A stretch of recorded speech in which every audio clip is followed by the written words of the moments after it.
It started with a simple hike. Last week, I decided to clear my head and wander through the woods near my hometown.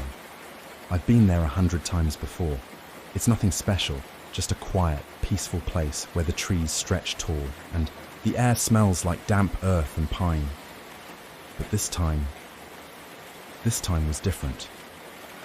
This time, I found something. Something that shouldn't have been there. It was under an old oak tree, its roots twisted and gnarled like the fingers of some ancient creature. Half buried in the dirt, I spotted a corner of leather peeking out. I crouched down and brushed away the soil, revealing a small, weathered diary. The cover was cracked, the edges frayed, and the pages inside were damp, the ink smudged and faded. But I could still make out the words, and what I read, it changed everything. The diary belonged to a girl named Emily. The first few entries were normal, mundane details about her life, school, and family. She wrote about her dog, her favorite books, and how she hated math class. It felt like any other teenager's journal. But then the tone shifted. Something changed. Emily started writing about the woods. She mentioned hearing whispers at night, faint at first, like the rustle of leaves in the wind. But the whispers grew louder, more insistent. They called her name. She tried to ignore them, telling herself it was just her imagination, but the voices didn't stop. They followed her, even when she left the woods and went home. One entry stood out to me.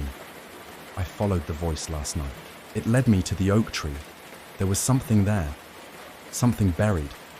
I didn't dig. I was too scared, but I think it wants me to.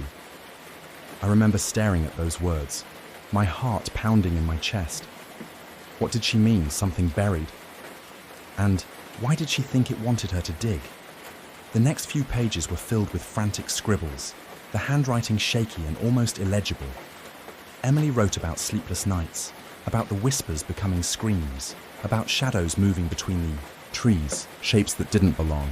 She described how the shadows followed her home, how they lingered outside her window, how they whispered her name over and over until she thought she'd go mad. Then, the final entry. I can't take it anymore. I'm going back to the tree tonight. I have to see what's there. If I don't come back, tell my family I'm sorry. The diary ended there. No more entries, no explanation, just silence. I sat there under that oak tree for what felt like hours, the diary clutched in my hands. My mind raced with questions. Who was Emily? What happened to her? And what was buried under the tree? I knew I should have left it alone. I should have thrown the diary back into the dirt and walked away, but I couldn't. I had to know. That night, I went back to the woods.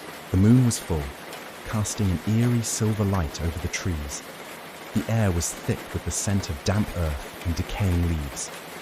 I brought a flashlight and a small shovel, my hands trembling as I approached the oak tree. The whispers started as soon as I got close. At first, I thought it was the wind, but then I heard it, my name, faint but unmistakable, coming from the shadows. I started digging. The ground was soft, the dirt giving way easily under the shovel. I don't know how long I dug, but eventually, the blade hit something solid. I dropped to my knees and brushed away the soil, my breath catching in my throat. It was a box, small, wooden, and covered in strange symbols carved into the surface. My heart pounded as I lifted it out of the ground. It was heavier than I expected, and cold, like it had been sitting in ice.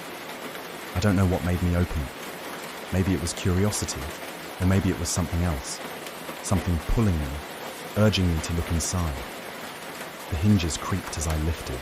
The lid and the smell hit me first. It was sour, like rot and decay. Inside the box was a bundle of cloth, stained and crumbling with age.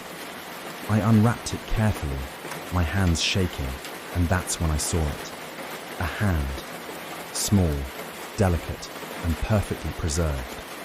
A child's hand. I dropped the box and stumbled back, my stomach churning. The whispers grew louder, more frantic, swirling around me like a storm. I could feel them pressing against my skin, cold and sharp, like needles. I turned to run, but something stopped me. A voice, clear and unmistakable, whispered in my ear, "You found me. Now it's your turn." I don't remember how I got home. All I know is that I woke up in my bed, the diary lying on my nightstand. The box is gone, but the whispers, they're still there. They follow me everywhere, growing louder every night. And now I'm starting to see the shadows too. They move in the corners of my vision, just out of reach, but always watching, always waiting. I don't know what to do. I don't know how to stop it, but I do know one thing. Whatever was buried under that tree, it's not done with me.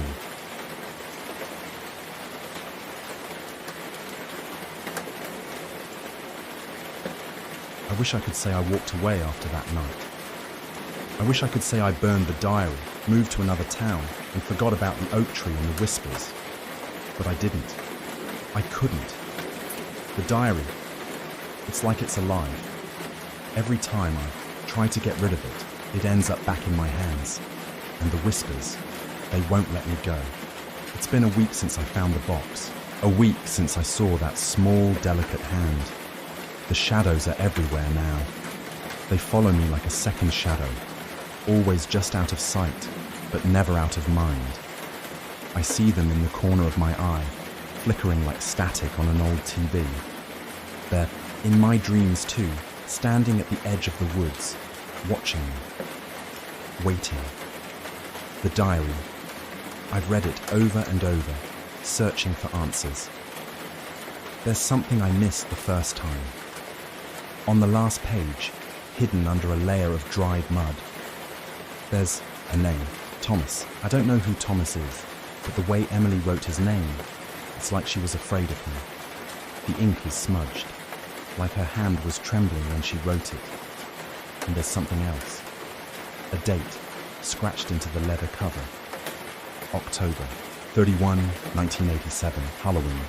I don't know why, but I feel like I need to go back to the woods. I need to find out what happened to Emily. I need to know who Thomas is. And I need to know why that hand was buried under the tree. The whispers are louder now, more insistent. They don't just say my name anymore. They say other things. Things I don't understand. Words in a language I've never heard before. Guttural and harsh, like the growl of an animal. Last night, I had a dream. I was standing in the woods, under the oak tree. The box was there, lying open in the dirt. The hand was gone, but the whispers were louder than ever.